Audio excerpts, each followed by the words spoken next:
Redup cuaca, gelapnya awan, burung menari dengan irama senang.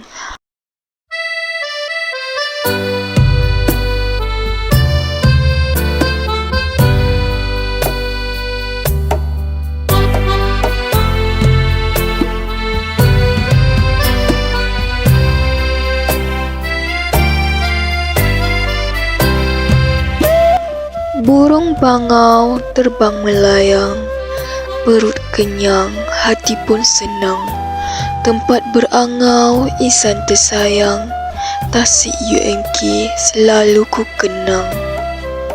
Assalamualaikum warahmatullahi wabarakatuh dan selamat sejahtera saya ucapkan.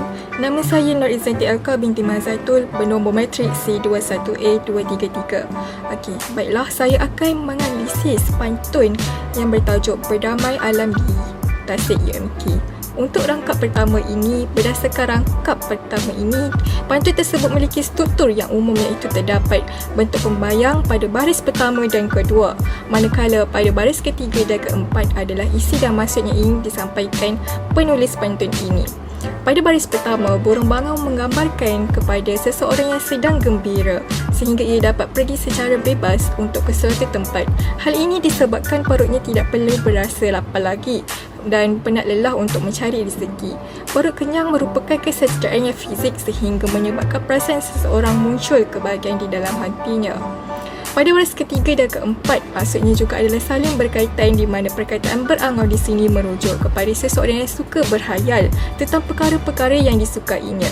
Tasik UMK pula menunjuk kepada sebuah tempat yang indah yang memiliki makna khusus yang dikatakan tasik itu mempunyai rasa nostalgia dan kenangan yang indah dalam diri penulis. Secara keseluruhannya, pantun ini menggambarkan tentang perasaan kebahagiaan, ketenangan dan kecintaan terhadap sesebuah tempat dan mengikut situasi yang tertentu seperti memberi gambaran melalui suasana yang tenang di Tasik UMK.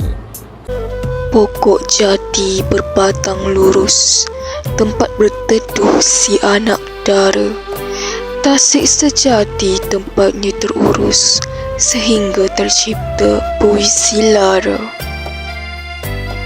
Untuk rangkap kedua, rangkap ini menyelahkan tentang keindahan unsur alam iaitu pokok jati, sebuah pokok yang besar dan melambangkan tentang cita-cita seorang individu terhadap impiannya.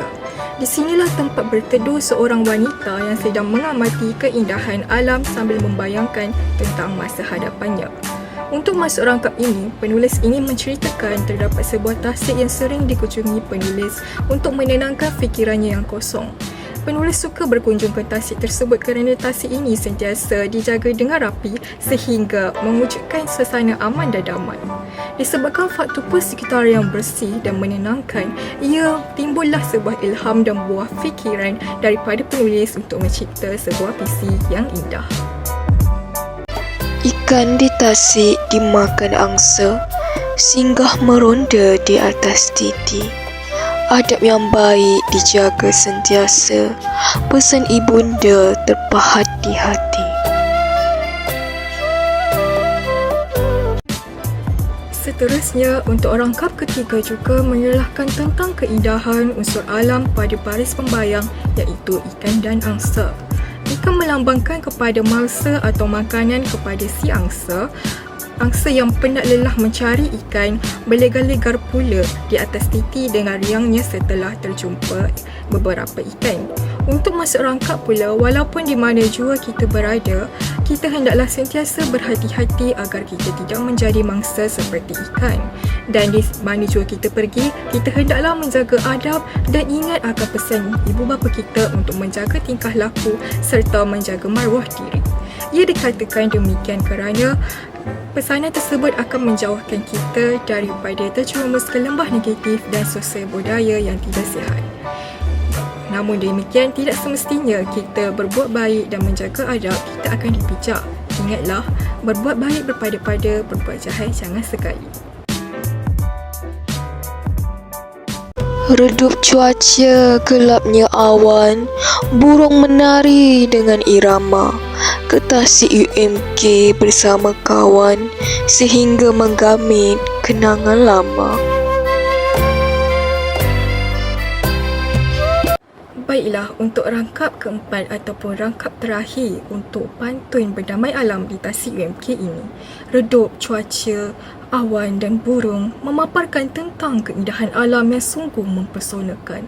Cuaca yang redup disebabkan matahari telah ditutupi awan, namun begitu ia bukanlah bermaksud cuaca pada ketika itu mahu hujan, tetapi ia mendatangkan suasana yang redup disebabkan awan telah menutup cahaya matahari dan ia menunjukkan suasana pada ketika itu tidak terlalu panas. Burung-burung menari pula memperlihatkan bahawa burung-burung tersebut kelihatan gembira disebabkan faktor cuaca dan persekitaran yang tenang. Justru itu, maksud rangkap keempat ini menerangkan tentang sebuah tasik, iaitu tempat kegemaran penulis dan tempat istirahat untuk penulis berada bersama rakan-rakan. Tempat yang tenang lagi mendamaikan ini serta menjadi kunjungan penulis apatah lagi ia berada di dalam kampus Bacok, iaitu tempat belajar oleh penulis sendiri. Oleh kerana penulis sentiasa berada di tasik itu, ia telah mewujudkan sebuah kenangan, sama ada kenangan penulis bersama rakannya ataupun suatu ketika dahulu ataupun Tasik UMK sendiri yang akan meninggalkan sebuah kenangan baharu dalam diri penulis.